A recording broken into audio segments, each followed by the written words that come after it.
26,900 രൂപയുടെ ഈ പെട്ടിക്കകത്ത് എന്നാന്ന് നമുക്കൊന്ന് വെട്ടിപ്പൊളിച്ച് നോക്കാം. ബാ, ഒരു ആയുധം വേണം. ഇനി നമുക്കിവനെ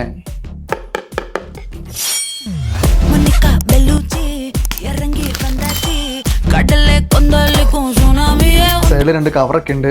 ഉണ്ടല്ല, 4 ഉണ്ട്. 4 പെർസെന്റ് 4 ദിക്കിലേക്ക് ഉണ്ട്.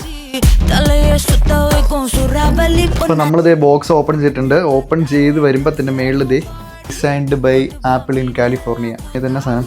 ഇതിൻ്റെ അകത്ത് എന്താണ്ടോ ഇതിൻ്റെ യൂസർ മാനുവലും സാധനങ്ങളൊക്കെയാണ്. ഒരു കാര്യമില്ല.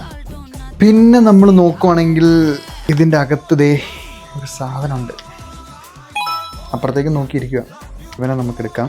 അപ്പോൾ നമ്മുടെ ബോക്സ് നമ്മൾ ഓപ്പൺ ചെയ്തപ്പോൾ അതേ മേളിൽ തന്നെ ഒരു ബന്ധവും ഇല്ലാണ്ട് ഒരുത്തന്നെ അങ്ങോട്ടും തിരിഞ്ഞിരിപ്പുണ്ട്. തീരുമാനമായി. ഫസ്റ്റ് അൺബോക്സിങ്ങിൻ്റെ കൂടെ തന്നെ നമ്മുടെ ഡ്രോപ്പ് ടെസ്റ്റിംഗ് കഴിഞ്ഞിട്ടുണ്ടേ. ഒന്നും പറ്റിയിട്ടില്ല, ജീവനുണ്ട്. ഇതാണ് നമ്മുടെ ഐറ്റം. കുഴപ്പമില്ല കേട്ടോ, നല്ല രസമുണ്ട്. ഇങ്ങനെ കൈ പിടിക്കുമ്പോൾ അത്യാവശ്യം കുറച്ച് വെയിറ്റ് ഒക്കെ ഉണ്ട്. ഇതൊന്ന് തുറന്നു നോക്കാം. കണ്ടോ, ടീം എന്നൊക്കെ 2 സൗണ്ടൊക്കെ ഉണ്ട്. പിന്നെ നമ്മുടെ ഈ ബോക്സിൻ്റെ സെൻറ്ററിലായിട്ടൊരു സ്വിച്ച് കൊടുത്തിട്ടുണ്ട്. കാണാൻ പറ്റുമെന്ന് എനിക്കറിയത്തില്ല. ഇവിടെ ആയിട്ട് പിന്നെ ഇവിടെ ഇതിൻ്റെ designed by Apple in California, assembled in USA എന്ന്. പിന്നെ ഇതിൻ്റെ സൈഡിൽ എന്തോ 2 സാധനം കൊടുത്തിട്ടുണ്ട്.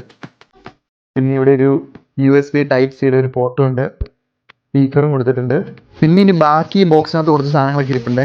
ഒന്ന് ഇതിൻ്റെ ചാർജർ, ലൈറ്റ്നിങ് ആണോ C2C ആണേ. പിന്നെ അതിൻ്റെ അകത്ത് ഇതേ വേറൊരു സാധനമുണ്ട്. നമ്മുടെ ഇയർബഡ് ഓരോരുത്തരും ചെവിയുടെ സൈസിനനുസരിച്ച് വെക്കാനുള്ള ഇയർബഡ്. ഒരു ലെഫ്റ്റ് കേട്ടോ, XS, സ്മോള്, ലാർജ്, അങ്ങനെ 3 സൈസായിട്ട് കൊടുത്തിട്ടുണ്ട്. അപ്പോൾ ഇതിനകത്ത് വയർലെസ് ചാർജിങ് സപ്പോർട്ട് ആവുമെന്ന് ഞാനിങ്ങനെ കേട്ടിട്ടുണ്ടായിരുന്നേ. പക്ഷെ നമുക്കതൊന്ന് ടെസ്റ്റ് ചെയ്ത് നോക്കാം. എൻ്റെ കയ്യിലൊരു വയർലെസ് പവർ ബാങ്ക് ഉണ്ട്. ഞാൻ ഓണാക്കിയിട്ട് ഒരു റെഡ് ലൈറ്റ് കത്തിയിട്ടുണ്ട് അവിടെ. ഇപ്പോൾ ചാർജിങ് മോഡിലാണ് പോയിക്കൊണ്ടിരിക്കണേ. ചാനൽ നിങ്ങൾ സബ്സ്ക്രൈബ് ചെയ്തില്ലെങ്കിൽ ഇപ്പം തന്നെ അത് കാണുന്ന ബെൽ ബട്ടൺ അങ്ങ് അടിച്ചങ്ങ് പൊടിച്ചേരാൻ.